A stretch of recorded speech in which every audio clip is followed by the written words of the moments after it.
a reconnaissance patrol, special forces patrol, which will be inserted into this airfield to gather real-time information on the enemy that was spoken of previously. They will pass that information on in advance of the Australian Defence Force needing larger numbers of troops to retake the airfield. To see further out an attack to clear those.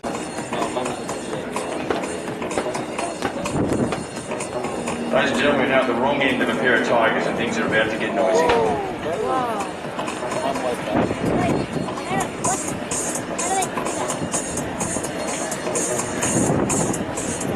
Okay, now the Taipans are landing to disembark the Special Forces team. The Tigers will come around to provide support while the aircraft are on the ground and vulnerable. So the Taipan aircraft is capable of operating from land or naval vessels to deliver troops and equipment by day and night, even with the very worst weather conditions. In reality, the type of insertion you're seeing here we conducted at night. The aircraft crew piloting using a combination of infrared vision, night vision goggles, weather radar and the automatic flight control system. So we get in and out as stealthily as possible to avoid compromising the position of the patrol.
Intelligence on a hostile submarine in the area.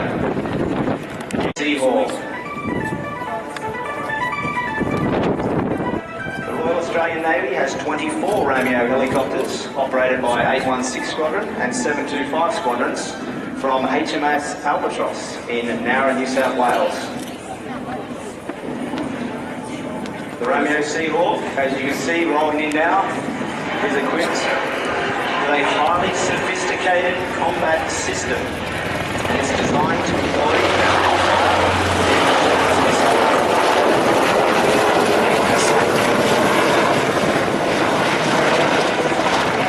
the primary missions of the Romeo is anti-submarine and anti-surface warfare.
Jerico. As the aircraft pass overhead, they will drop Mark 54 torpedoes to attack the enemy submarine.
Australia has a fleet of 8 C-17 aircraft and they are all based at RAF Base Andrew in Queensland.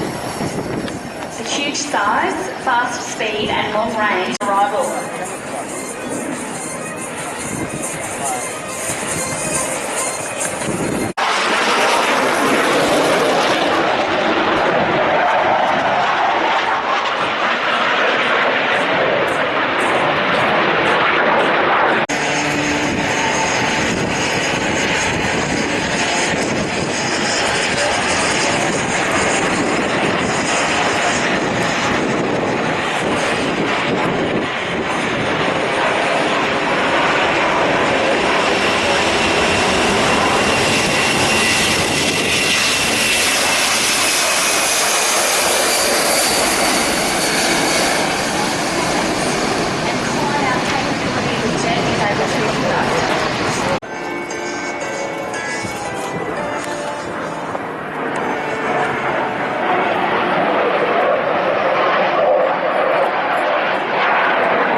Ladies and gentlemen, casualty evacuation is a critical element of combat operations, and helicopters are typically used to get wounded soldiers from the combat zone to immediate medical care within the golden hour. The golden hour is the time within which a soldier with a traumatic injury, if attended to by medical personnel, has a much higher likelihood of survival. A number of aircraft will always be allocated to casualty evacuation during combat operations to both improve survival prospects of wounded soldiers and to ensure the remaining soldiers are not impeded from completing their mission by means of protected care for a casualty. The Taipan helicopter is ideal for casualty evacuation as it is fast, can operate in poor weather on the darkest of nights and is sealed and climate controlled, thus enabling casualty stabilisation en route to the hospital. You can see the Tigers keeping a watchful eye as the casualty is loaded. When a helicopter is on the ground in the landing zone, it makes a lot of noise, and loading a casualty is a priority. The Tigers will ensure that the ground troops and the Taipans are protected during this vulnerable time.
There's a hook to a couple more of the red eye, right?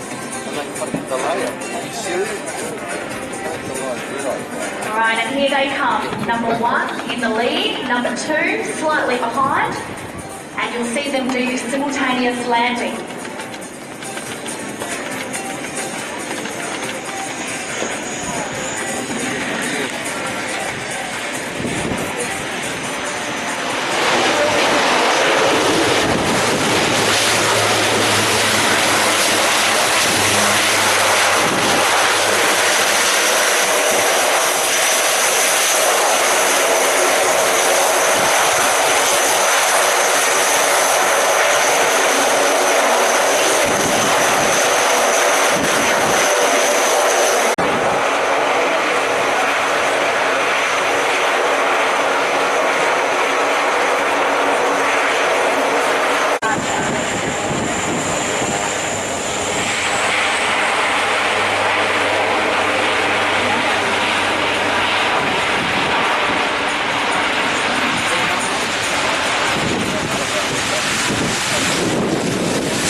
Lock the ears!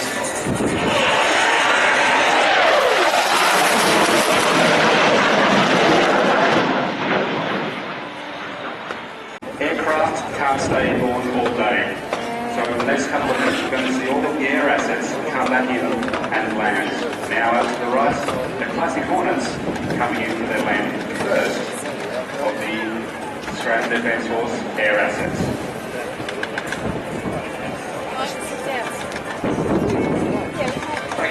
Gives those recoveries always interesting to look at. We've got some advice that in the next 10 or 15 minutes, the Royal Australian Air Force roulettes will be presenting and giving us what is always the magnificent flying display formation aerobatics. The roulettes from Central Flying School, Arnhem Malaya, exit sail.